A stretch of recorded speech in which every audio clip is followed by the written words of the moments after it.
नमस्कार, मैं हूं आपके साथ अर्जुन खजूरिया और आपका स्वागत है द न्यूज पर। इस वक्त की बड़ी खबर आपको बता दें जो कि आ रही है पश्चिम बंगाल के लीडर ऑफ अपोजिशन शुभेंदु अधिकारी से जुड़ी हुई। जी हां, एक तरफ जहां शुभेंदु अधिकारी ने टीएमसी विधायक पर जो हमला करने का जो है आरोप लगाया है कि विधानसभा में विपक्ष सुरक्षित नहीं है, तो वहीं दूसरी बड़ी खबर है कि केंद्रीय बजट को लेकर के शुभेंदु अधिकारी ने पश्चिम बंगाल में जो भ्रम फैलाया जा रहा है टीएमसी की तरफ से, उन नेताओं की क्लास लगाई है कि कैसे बीजेपी सरकार ने बजट में कांग्रेस सरकार की तुलना में, यूपीए सरकार की तुलना में ज्यादा पैसा जो है वो पश्चिम बंगाल को देने का काम किया है रेलवे के माध्यम से।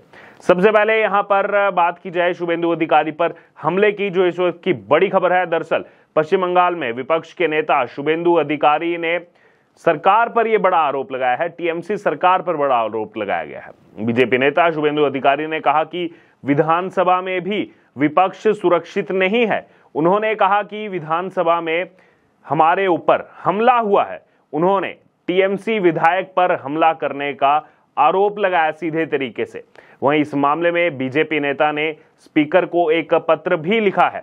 शुभेंदु अधिकारी ने स्पीकर से टीएमसी नेता पर कार्रवाई करने की मांग की है, एक्शन करने को लेकर के जो है पत्र लिखा है। तो यहां पर देख सकते हैं पश्चिम बंगाल जो लगातार सुर्खियों में बना रहता है और अब विपक्ष पर हमला किया जा रहा है, ये वही टीएमसी है। अगर सांसद की बात की जाए, जब सदन के अंदर ये आरोप लगाते हैं संविधान की हत्या हो रही है, तमाम चीजें की जा रही है, तो वहीं दूसरी तरफ अपने गिरेबान में झांक करके देखे तो वहां कैसे हमला जो है वो लीडर ऑफ अपोजिशन पर किया जा रहा है। वहीं बीजेपी के संसदीय दल ने महिला हिंसा पर दरअसल विधानसभा में चर्चा की मांग उठाई थी, लेकिन इस पर मंजूरी नहीं मिलने पर बीजेपी विधायकों ने विपक्षी नेता शुभेंदु अधिकारी के नेतृत्व में वॉकआउट कर दिया। उस वक्त विधानसभा के हॉल में तृणमूल विधायक तपन चट्टोपाध्याय की शुभेंदु अधिकारी से तीखी नोकझोंक हो गई थी। विपक्षी दल के नेता ने यह दावा किया है कि उस बयानबाजी प्रकरण के दौरान उनके साथ जो है धक्का मुक्की की गई, उन पर हमला किया गया। उन्होंने दावा किया कि उन्हें विधानसभा के अंदर और बाहर आने पर भी उनके खिलाफ जो है बयानबाजी की गई। दरअसल शुभेंदु अधिकारी ने बंदोपाध्याय को लिखे पत्र में कहा कि मैं ये बताना चाहता हूं कि आज दोपहर करीब 12:20 पर लॉबी में पूर्वस्थली के विधायक तपन चटर्जी मेरी ओर दौड़े और मुझ पर हमला करने की कोशिश की तथा अन्य विधायकों और पत्रकारों के सामने अपशब्द भी कहे। मैं विधानसभा परिसर के अंदर असुरक्षित महसूस कर रहा था। वहीं उन्होंने कहा कि ये दूसरी बार है, पहली बार नहीं, ये दूसरी बार है जब हमें सत्ताधारी पार्टी के सदस्यों द्वारा धमकाया गया है।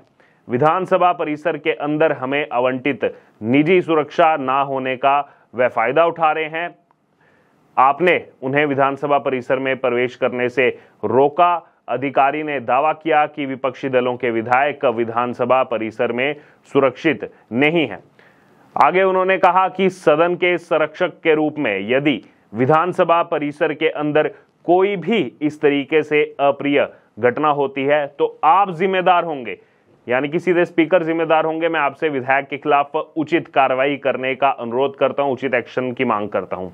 पश्चिम बंगाल में चुनाव के बाद दरअसल जगह जगह हुई हिंसा के विरोध में भाजपा नेता शुभेंदु अधिकारी ने पिछले दिनों राजभवन के बाहर जो है धरना दिया था और इस दौरान पश्चिम बंगाल विधानसभा में नेता प्रतिपक्ष शुभेंदु अधिकारी ने टीएमसी पर जो है तमाम आरोप भी लगाए थे। शुभेंदु अधिकारी ने कहा था कि बंगाल में लोकतंत्र जो है वो मर चुका है। हमने एक जन आंदोलन जो है शुरू किया है। लगभग 50 लाख हिंदुओं को लोकसभा चुनाव में वोट नहीं डालने दिया गया। वहीं राज्य में हुए विधानसभा के 4 उपचुनावों में 2 लाख से अधिक हिंदुओं को मतदान करने की अनुमति नहीं दी गई। हम एक पोर्टल शुरू कर रहे हैं, जिनको वोट नहीं डालने दिया गया वह लोग पोर्टल पर पंजीकरण करा सकते हैं, रजिस्ट्रेशन करा सकते हैं और उनकी पूरी गोपनीयता सुनिश्चित की जाएगी। साथ ही कानूनी लड़ाई भी जो है लड़ी जाएगी। तो ये बातें जो है वो कही गई शुभेंदु अधिकारी की तरफ से और कहीं ना कहीं पश्चिम बंगाल सरकार हमेशा से कटघरे में खड़ी रही है। एक तरफ लोकतंत्र की दुहाई करना और दूसरी तरफ ये उनका सच है। दूसरी खबर की अगर बात की जाए तो शुभेंदु अधिकारी ने टीएमसी का जो है वो घमंड तोड़ा है। दरअसल आपको बता दें, हाल ही में 23 जुलाई को मोदी सरकार 3.0 का पहला केंद्रीय बजट जो है सामने आया और इस बजट के बाद पश्चिम बंगाल सरकार ने अपनी नाराजगी जताना शुरू कर दिया था। टीएमसी ने नाराजगी जताना शुरू कर दिया था कि हमें कुछ भी नहीं मिला। इसी पर शुभेंदु अधिकारी ने जबरदस्त पलटवार किया है। जी हां, आपको बता दें कि शुभेंदु अधिकारी ने सोशल मीडिया प्लेटफॉर्म एक्स, जो कि पहले ट्विटर था, उस पर लिखा कि पश्चिम बंगाल के गायब होने के बारे में जो निराशावादी दृष्टिकोण फैला रहे हैं उनके लिए भारतीय रेलवे के माध्यम से पश्चिम बंगाल के लिए जो है आवंटन किया गया है वो इस प्रकार है। वित्तीय वर्ष 2024-2025 के लिए वार्षिक औसत बजट जो दिया गया है वो 13,941 करोड़ रुपए है, जो यूपीए शासन में 4,380 करोड़ रुपए था, उससे 3 गुना अधिक है।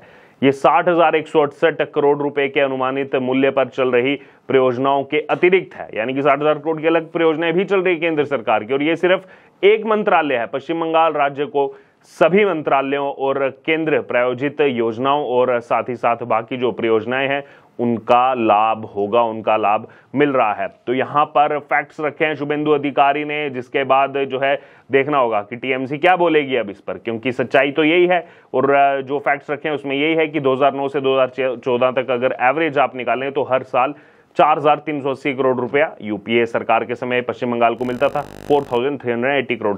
और वहीं 2024-25 की अगर बात की इस बजट में 13,941 करोड़ रुपया जो है वो दिया गया है। कहीं ना कहीं सीधे तौर पर 3 गुना अधिक है, 3 गुना ज्यादा पैसा मोदी सरकार में। और भ्रम देखिए क्या फैलाया जा रहा है कि पश्चिम बंगाल को कुछ नहीं मिला। इसके अलावा एक और चीज रखी शुभेंदु अधिकारी ने कि बाकी जो प्रोजेक्ट चल रहे हैं 60,000 करोड़ के और बाकी योजनाओं का भी तो लाभ मिलेगा। वहीं एक यूजर इस पर उनका कहना है कि हम आशा करते हैं कि बीजेपी फॉर इंडिया जो है उनके सोशल मीडिया जो हैंडल्स हैं हर स्टेट के, वो इस तरीके की जो एलोकेशंस हैं उनको सबके सामने रखे और कांग्रेस का जो ये प्रोपोगंडा है, जो फॉल्स नैरेटिव जो अपोजिशन इस समय फैला रहा है, इसको एक्सपोज करने का काम जो है वो बीजेपी के तमाम सोशल मीडिया हैंडल्स जो अलग अलग राज्यों के हैं वो करें। तो ये आम यूजर्स की तरफ से जो है ये प्रतिक्रिया सामने आ रही है। वहीं एक और यूजर का इसमें कहना है कि धन्यवाद शुभेंदु जी, हम आशा करते हैं कि आने वाले समय में आप मुख्यमंत्री बने और जितने भी इलीगल्स चीजें हैं उन सबको हटाएं और फिर से एक कैपिटलिस्ट इंडस्ट्रियल बंगाल को बनाएं। और बंगाल के पास पोटेंशियल है कि वो शेंजेन से भी बड़ा बन सके। अब शेंजेन की अगर बात की जाए तो चीन का एक शहर है, विकसित शहर है, और उसी की तुलना लोग कर रहे हैं कि उससे भी जो है ज्यादा विकसित हो सकता है पश्चिम बंगाल।